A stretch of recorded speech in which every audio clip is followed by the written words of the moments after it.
When the World Was Young, by Jack London. He was a very quiet, self-possessed sort of man, sitting a moment on top of the wall to sound the damp darkness for warnings of the dangers it might conceal.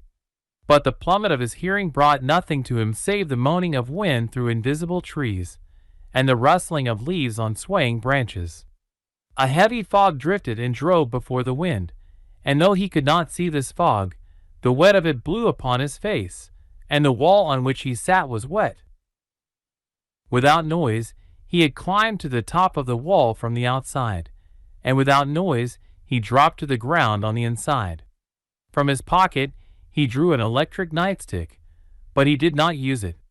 Dark as the way was, he was not anxious for light. Carrying the nightstick in his hand, his finger on the button, he advanced through the darkness. The ground was velvety and springy to his feet, being carpeted with dead pine needles and leaves and mold which evidently had been undisturbed for years. Leaves and branches brushed against his body, but so dark was it that he could not avoid them. Soon he walked with his hand stretched out gropingly before him, and more than once the hand fetched up against the solid trunks of massive trees. All about him he knew were these trees. He sensed the loom of them everywhere, and he experienced a strange feeling of microscopic smallness in the midst of great bulks leaning toward him to crush him. Beyond, he knew, was the house, and he expected to find some trail or winding path that would lead easily to it. Once, he found himself trapped. On every side he groped against trees and branches, or blundered into thickets of underbrush, until there seemed no way out. Then he turned on his light, circumspectly, directing its rays to the ground at his feet. Slowly and carefully he moved it about him, the white brightness showing in sharp detail all the obstacles to his progress. He saw an opening between huge trunk trees, and advanced through it, putting out the light, and treading on dry footing as yet protected from the drip of the fog by the dense foliage overhead. His sense of direction was good, and he knew he was going toward the house. And then the thing happened, the thing unthinkable and unexpected. His descending foot came down upon something that was soft and alive, and that arose with a snort under the weight of his body. He sprang clear, and crouched for another spring, anywhere, tense and expectant, keyed for the onslaught of the unknown. He waited a moment, wondering what manner of animal it was that had arisen from under his foot, and that now made no sound nor movement, and that must be crouching and waiting just as tensely and expectantly as he. The strain became unbearable. Holding the nightstick before him, he pressed the button, saw, and screamed aloud in terror. He was prepared for anything, from a frightened calf or fawn to a belligerent lion, but he was not prepared for what he saw. He felt its feet and shins strike against his ribs, and he bounded up and away, while the thing itself hurled onward in a heavy crashing fall into the underbrush. He felt its feet and shins strike against his ribs, and he bounded up and away, while the thing itself hurled onward in a heavy crashing fall into the underbrush. As the noise of the fall ceased, the man stopped and on hands and knees waited. He could hear the thing moving about, searching for him, and he was afraid to advertise his location by attempting further flight. He knew that inevitably he would crackle the underbrush and be pursued. Once he drew out his revolver, then changed his mind. He had recovered his composure, and hoped to get away without noise. Several times he heard the thing beating up the thickets for him, and there were moments when it, too, remained still and listened. This gave an idea to the man. One of his hands was resting on a chunk of dead wood. Carefully, first feeling about him in the darkness to know that the full swing of his arm was clear, he raised the chunk of wood and threw it. It was not a large piece, and it went far, landing noisily in a bush. He heard the thing bound into the bush, and at the same time himself crawled steadily away. And on hands and knees, slowly and cautiously, he crawled on, till his knees were wet on the soggy mold. When he listened, he heard not, but the moaning wind and the drip-drip of the fog from the branches. Never abating his caution, he stood erect and went on to the stone wall, over which he climbed and dropped down to the road outside. Feeling his way in a clump of bushes, he drew out a bicycle and prepared to mount. He was in the act of driving the gear around with his foot for the purpose of getting the opposite pedal in position, when he heard the thud of a heavy body that landed lightly and evidently on its feet.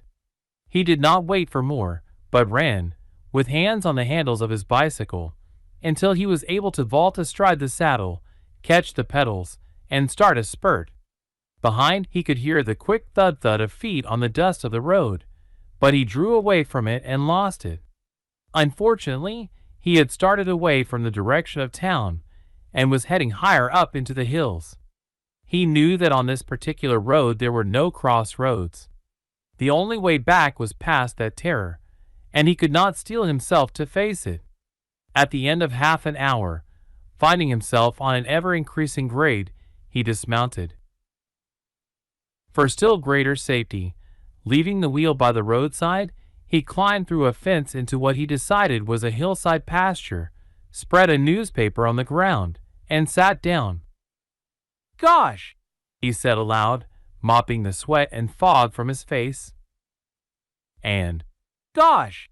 he said once again, while rolling a cigarette, and as he pondered the problem of getting back. But he made no attempt to go back. He was resolved not to face that road in the dark, and with head bowed on knees he dozed, waiting for daylight. How long afterward he did not know. He was awakened by the yapping bark of a young coyote. As he looked about and located it on the brow of the hill behind him, he noted the change that had come over the face of the night. The fog was gone. The stars and moon were out. Even the wind had died down. It had transformed into a balmy California summer night. He tried to doze again, but the yap of the coyote disturbed him. Half asleep, he heard a wild and eerie chant. Looking about him, he noticed that the coyote had ceased its noise and was running away along the crest of the hill, and behind it, in full pursuit, no longer chanting, ran the naked creature he had encountered in the garden. It was a young coyote, and it was being overtaken when the chase passed from view. The man trembled as with a chill as he started to his feet, clambered over the fence, and mounted his wheel. But it was his chance, and he knew it. The terror was no longer between him and Mill Valley. He sped at a breakneck rate down the hill, but in the turn at the bottom, in the deep shadows, he encountered a chuck hole and pitched headlong over the handlebar. "It's sure not my night," he muttered, as he examined the broken fork of the machine. Shouldering the useless wheel, he trudged on. In time, he came to the stone wall, and, half disbelieving his experience, he sought in the road for tracks, and found the moccasin tracks, large ones, deep bitten into the dust at the toes. It was while bending over them, examining, that again he heard the eerie chant. He had seen the thing pursue the coyote, and he knew he had no chance on a straight run. He did not attempt it, contenting himself with hiding in the shadows on the off side of the road.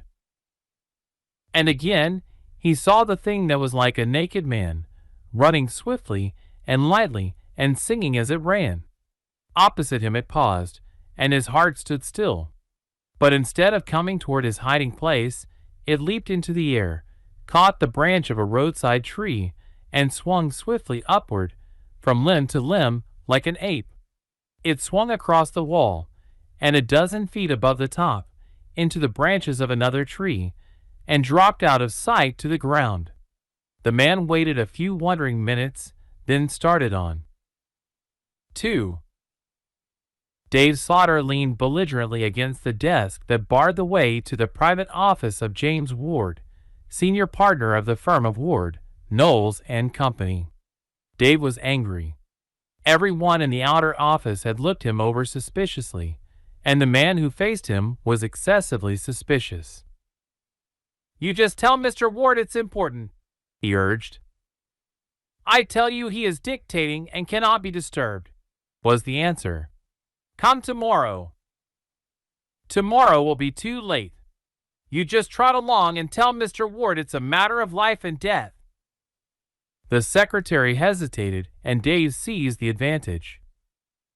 You just tell him I was across the bay in Mill Valley last night, and that I want to put him wise to something. What name? Was the query. Never mind the name. He don't know me. When Dave was shown into the private office, he was still in the belligerent frame of mind.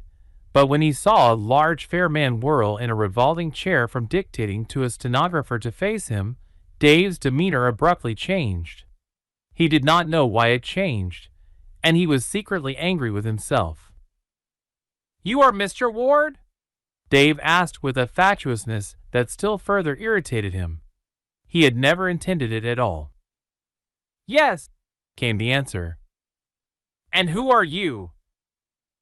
Harry Bancroft, Dave lied.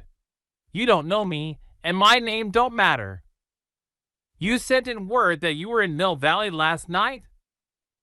You live there, don't you? Dave countered, looking suspiciously at the stenographer. Yes. What do you mean to see me about? I am very busy. I'd like to see you alone, sir. Mr. Ward gave him a quick, penetrating look, hesitated, then made up his mind. That will do for a few minutes, Miss Potter. The girl arose, gathered her notes together, and passed out. Dave looked at Mr. James Ward wonderingly, until the gentleman broke his train of inchoate thought. Well, I was over in Mill Valley last night, Dave began confusedly. I've heard that before. What do you want? And Dave proceeded in the face of a growing conviction that was unbelievable. I was at your house, or in the grounds, I mean. What were you doing there? I came to break in, Dave answered in all frankness. I heard you lived all alone with a Chinaman for cook, and it looked good to me. Only I didn't break in. Something happened that prevented. That's why I'm here. I come to warn you. I found a wild man loose in your grounds, a regular devil. He could pull a guy like me to pieces. He gave me the run of my life. He don't wear any clothes to speak of. He climbs trees like a monkey, and he runs like a deer. I saw him chasing a coyote, and the last I saw of it, by God, he was gaining on it. Dave paused and looked for the effect that would follow his words. But no effect came. James Ward was quietly curious, and that was all. Very remarkable, he murmured. A wild man, you say? Why have you come to tell me? To warn you of your danger. I'm something of a hard proposition myself, but I don't believe in killing people, that is, unnecessarily. I realized that you was in danger. I thought I'd warn you. Honest, that's the game. Of course, if you wanted to give me anything for my trouble, I'd take it. That was in my mind, too. But I don't care whether you give me anything or not. I've warned you anyway, and done my duty. Mr. Ward meditated and drummed on the surface of his desk.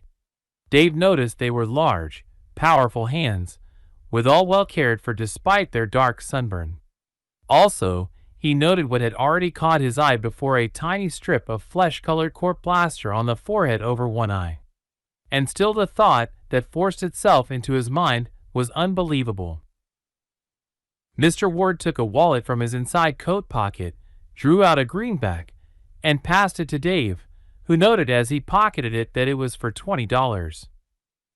Thank you, said Mr. Ward, indicating that the interview was at an end. I shall have the matter investigated.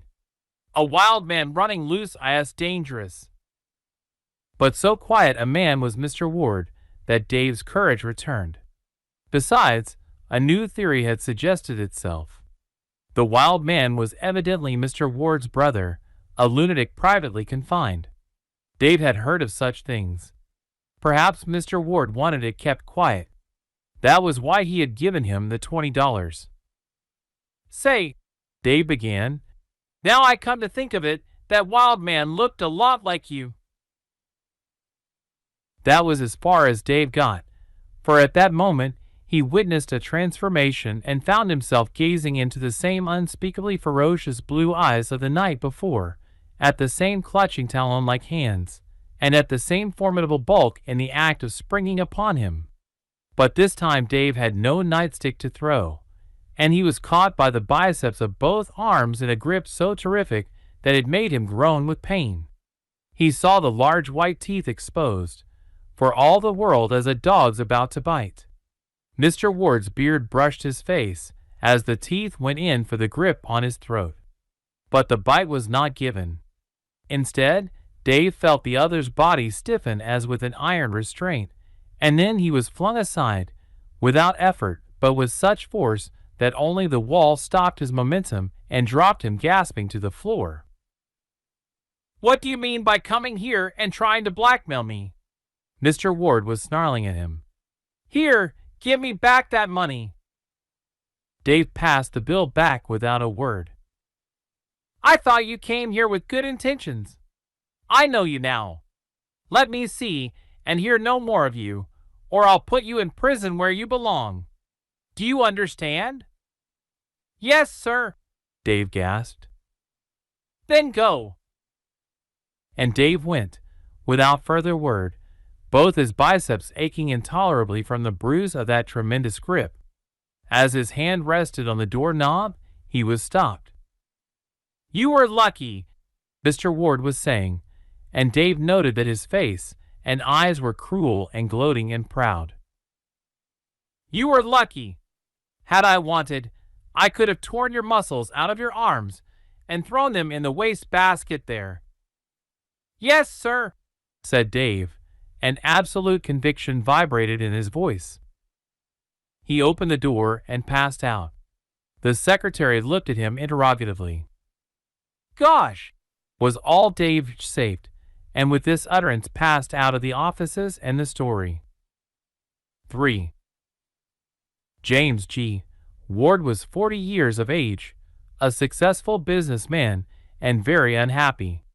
For 40 years, he had vainly tried to solve a problem that was really himself, and that with increasing years became more and more a woeful affliction.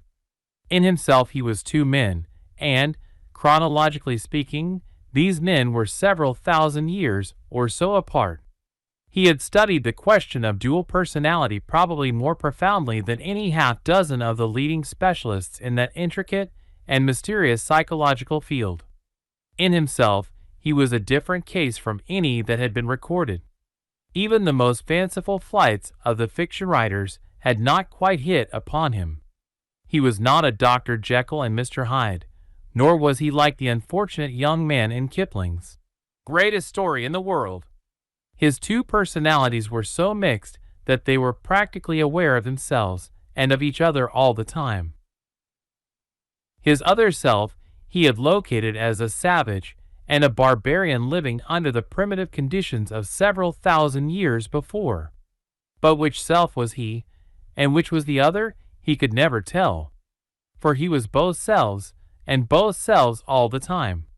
Very rarely indeed did it happen that one self did not know what the other was doing. Another thing was that he had no visions nor memories of the past in which that early self had lived. That early self lived in the present, but while it lived in the present, it was under the compulsion to live the way of life that must have been in that distant past. In his childhood, he had been a problem to his father and mother, and to the family doctors, though never had they come within 1,000 miles of hitting upon the clue to his erratic conduct.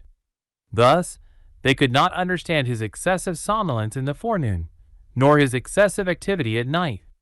When they found him wandering along the hallways at night, or climbing over giddy roofs, or running in the hills, they decided he was a somnambulist. In reality, he was wide-eyed awake and merely under the night-roaming compulsion of his early self.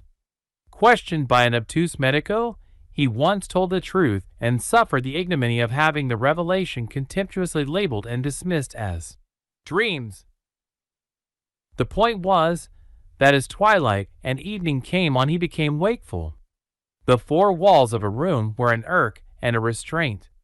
He heard 1,000 voices whispering to him through the darkness. The night called to him, for he was, for that period of the 24 hours, essentially a night prowler. But nobody understood, and never again did he attempt to explain. They classified him as a sleepwalker and took precautions accordingly, precautions that very often were futile. As his childhood advanced, he grew more cunning, so that the major portion of all his nights were spent in the open at realizing his other self. As a result, he slept in the forenoons. Morning studies and schools were impossible, and it was discovered that only in the afternoons, under private teachers, could he be taught anything. Thus was his modern self educated and developed. But a problem, as a child, he ever remained. He was known as a little demon of insensate cruelty and viciousness. The family medicos privately adjudged him a mental monstrosity and degenerate. Such few boy companions as he had hailed him as a wonder, though they were all afraid of him. He could outclimb, outswim, outrun, outdevil any of them, while none dared fight with him. He was too terribly strong, madly furious. When 9 years of age, he ran away to the hills, where he flourished, night prowling, for 7 weeks before he was discovered and brought home. The marvel was how he had managed to subsist and keep in condition during that time. They did not know, and he never told them, of the rabbits he had killed, of the quail, young and old, he had captured and devoured, of the farmer's chicken roosts he had raided, nor of the cave lair he had made and carpeted with dry leaves and grasses, and in which he had slept in warmth and comfort through the forenoons of many days. At college, he was notorious for his sleepiness and stupidity during the morning lectures, and for his brilliance in the afternoon. By collateral reading, and by borrowing the notebook of his fellow students, he managed to scrape through the detestable morning courses, while his afternoon courses were triumphs. In football, he proved a giant and a terror, and, in almost every form of track athletics, save for strange berserker rages that were sometimes displayed, he could be depended upon to win. But his fellows were afraid to box with him, and he signalized his last wrestling bout by sinking his teeth into the shoulder of his opponent. After college, his father, in despair, sent him among the cow-punchers of a Wyoming ranch. 3 months later the doughty cowman confessed he was too much for them, and telegraphed his father to come and take the wild man away. Also, when the father arrived to take him away, the cowmen allowed that they would vastly prefer chumming with howling cannibals, gibbering lunatics, cavorting gorillas, grizzly bears, and man-eating tigers than with this particular young college product with hair parted in the middle. There was one exception to the lack of memory of the life of his early self, and that was language. By some quirk of atavism, a certain portion of that early self's language had come down to him as a racial memory. In moments of happiness, exultation, or battle, he was prone to burst out in wild barbaric songs or chants. It was by this means that he located in time and space that strayed half of him who should have been dead and dust for thousands of years. He sang, once, and deliberately, several of the ancient chants in the presence of Professor Wirtz, who gave courses in Old Saxon and who was a philologist of repute and passion. At the first one, the professor pricked up his ears and demanded to know what mongrel tongue or hog German it was. When the second chant was rendered, the professor was highly excited. James Ward then concluded the performance by giving a song that always irresistibly rushed to his lips when he was engaged in fierce struggling or fighting. Then it was that Professor Wirtz proclaimed it no Hog German, but early German, or early Teuton, of a date that must far precede anything that had ever been discovered and handed down by the scholars. So early was it that it was beyond him, yet it was filled with haunting reminiscences of word forms he knew and which his trained intuition told him were true and real. He demanded the source of the songs, and asked to borrow the precious book that contained them. Also, he demanded to know why young Ward had always posed as being profoundly ignorant of the German language. And Ward could neither explain his ignorance nor lend the book. Whereupon, after pleadings and entreaties that extended through weeks, Professor Ward took a dislike to the young man, believed him a liar, and classified him as a man of monstrous selfishness for not giving him a glimpse of this wonderful screed that was older than the oldest any philologist had ever known or dreamed. But little good did it do this much-mixed young man to know that half of him was late American and the other half early Teuton.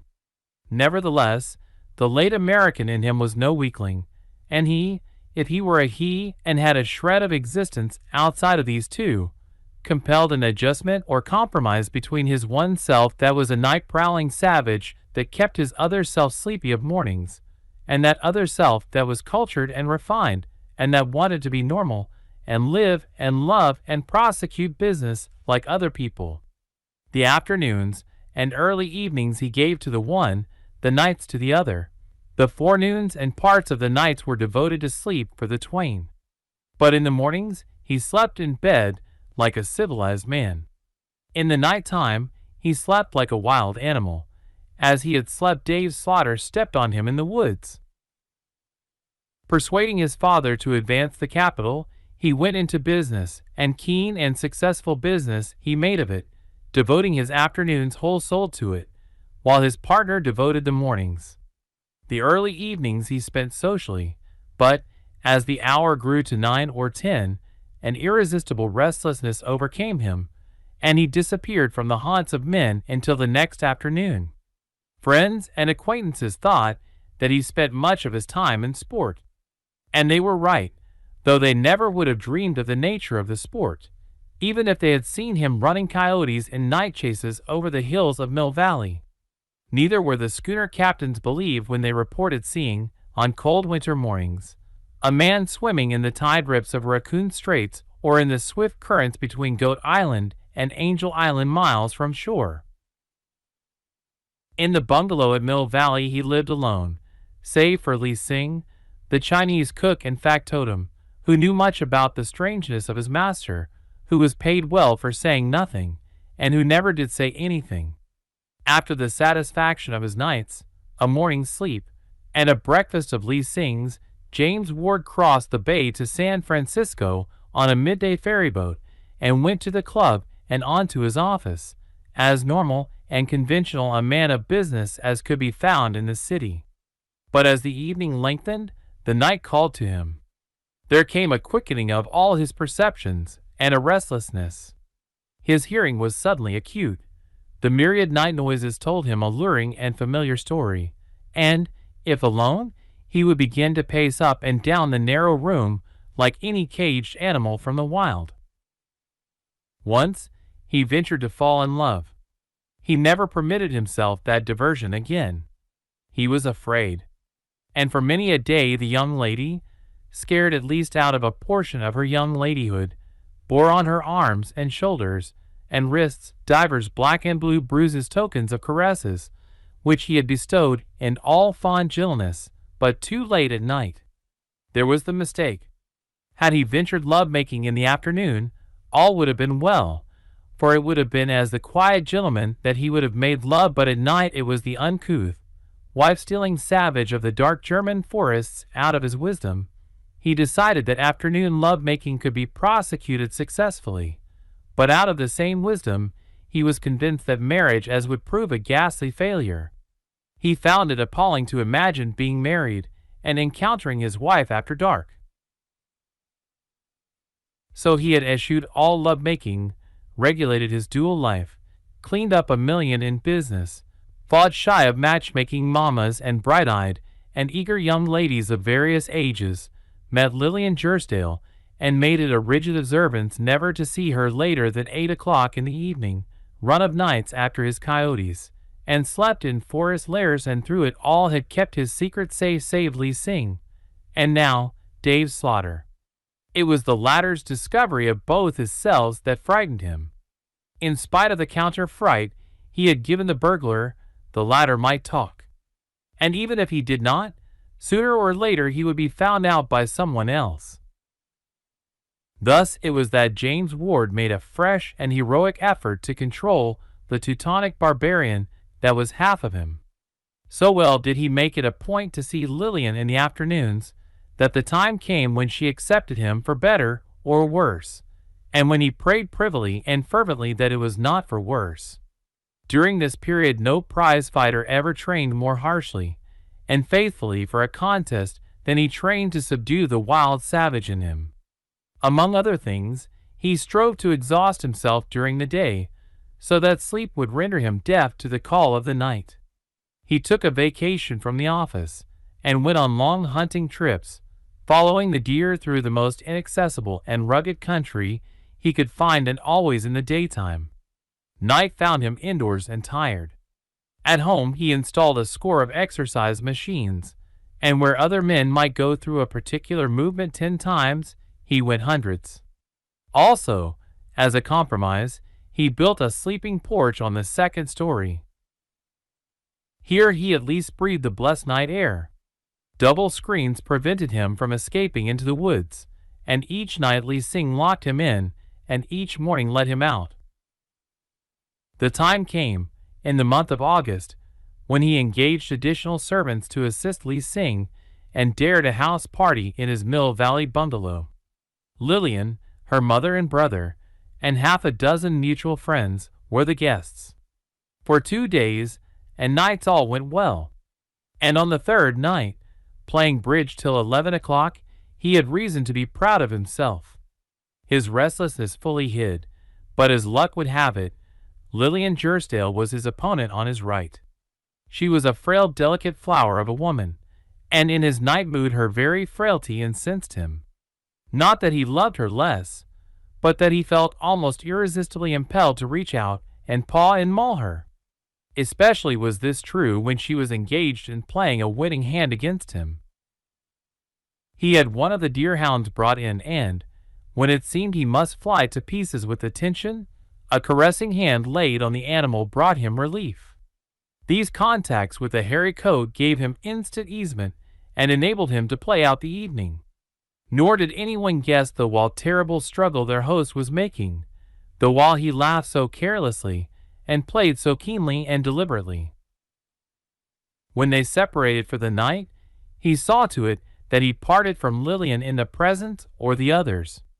Once on his sleeping porch and safely locked in, he doubled and tripled and even quadrupled his exercises until, exhausted, he laid down on the couch to woo sleep and to ponder 2 problems that especially troubled him. One was this matter of exercise. It was a paradox. The more he exercised in this excessive fashion, the stronger he became.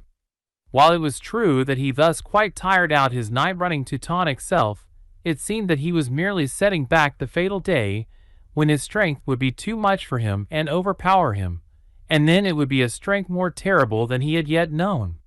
The other problem was that of his marriage, and of the stratagems he must employ in order to avoid his wife after dark.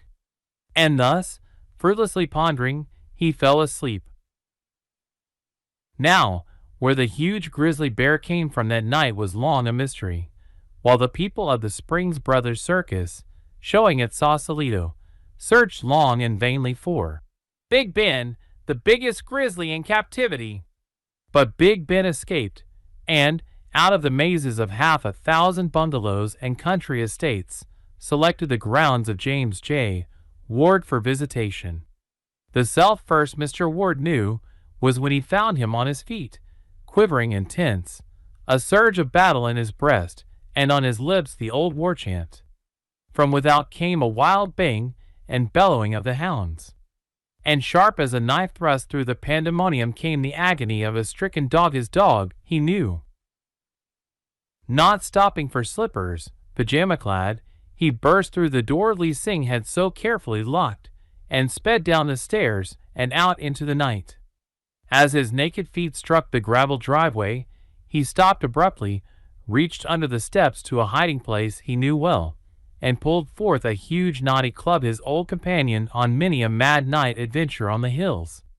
The frantic hullabaloo of the dogs was coming nearer, and, swinging the club, he sprang straight into the thickets to meet it.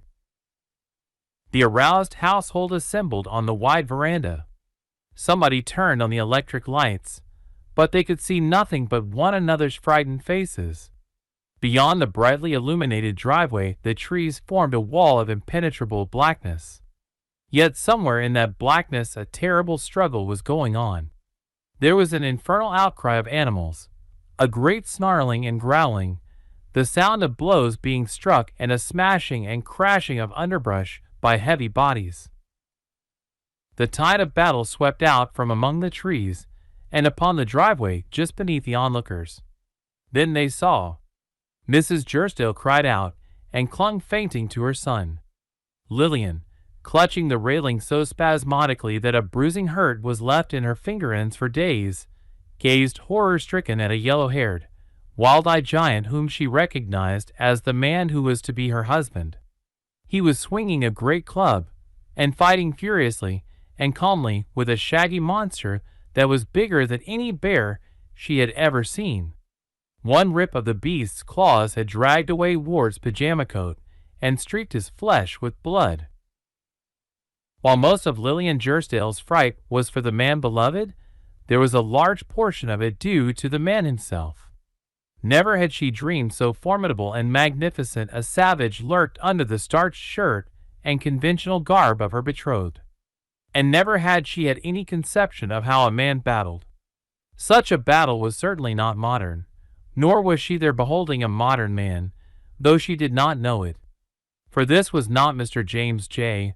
Ward, the San Francisco businessman, but one, unnamed and unknown, a crude, rude savage creature who, by some freak of chance, lived again after thrice 1,000 years. The hounds, ever maintaining their mad uproar, circled about the fight, or dashed in and out, distracting the bear. When the animal turned to meet such flanking assaults, the man leaped in and the club came down. Angered afresh by every such blow, the bear would rush, and the man, leaping and skipping, avoiding the dogs, went backwards or circled to one side or the other, whereupon the dogs, taking advantage of the opening, would again spring in and draw the animal's wrath to them. The end came suddenly. Whirling, the grizzly caught a hound with a wide sweeping cuff that sent the brute, its ribs caved in and its back broken, hurtling 20 feet. Then the human brute went mad. A foaming rage flecked the lips that parted with a wild inarticulate cry as it sprang in, swung the club mightily in both hands, and brought it down full on the head of the uprearing grizzly. Not even the skull of a grizzly could withstand the crushing force of such a blow, and the animal went down to meet the worrying of the hounds. And through their scurrying leaped the man, squarely upon the body, where, in the white electric light, resting on his club, he chanted a triumph in an unknown tongue, a song so ancient that Professor Wirtz would have given 10 years of his life for it. His guests rushed to possess him and acclaim him, but James Ward, suddenly looking out of the eyes of the early Teuton, saw the fair frail 20th century girl he loved and felt something snap in his brain. He staggered weakly toward her, dropped the club, and nearly fell. Something had gone wrong with him. Inside his brain was an intolerable agony. It seemed as if the soul of him were flying asunder. Following the excited gaze of the others, he glanced back and saw the carcass of the bear. The sight filled him with fear. He uttered a cry and would have fled had they not restrained him and led him into the bungalow. James J. Ward is still at the head of the firm of Ward, Knowles and Company. But he no longer lives in the country, nor does he run of nights after the coyotes under the moon. The early Teuton in him died the night of the Mill Valley fight with the bear. James J. Ward is now wholly James J. Ward, and he shares no part of his being with any vagabond anachronism from the younger world. And so wholly is James J. Ward modern, that he knows in all its bitter fullness the curse of civilized fear. He is now afraid of the dark, and night in the forest is to him a thing of abysmal terror. His city house is of the spick and span order, and he evinces a great interest in burglar-proof devices. His home is a tangle of electric wires, and after bedtime a guest can scarcely breathe without setting off an alarm. Also, he had invented a combination keyless door lock that travelers may carry in their vest pockets and apply immediately and successfully under all circumstances. But his wife does not deem him a coward. She knows better.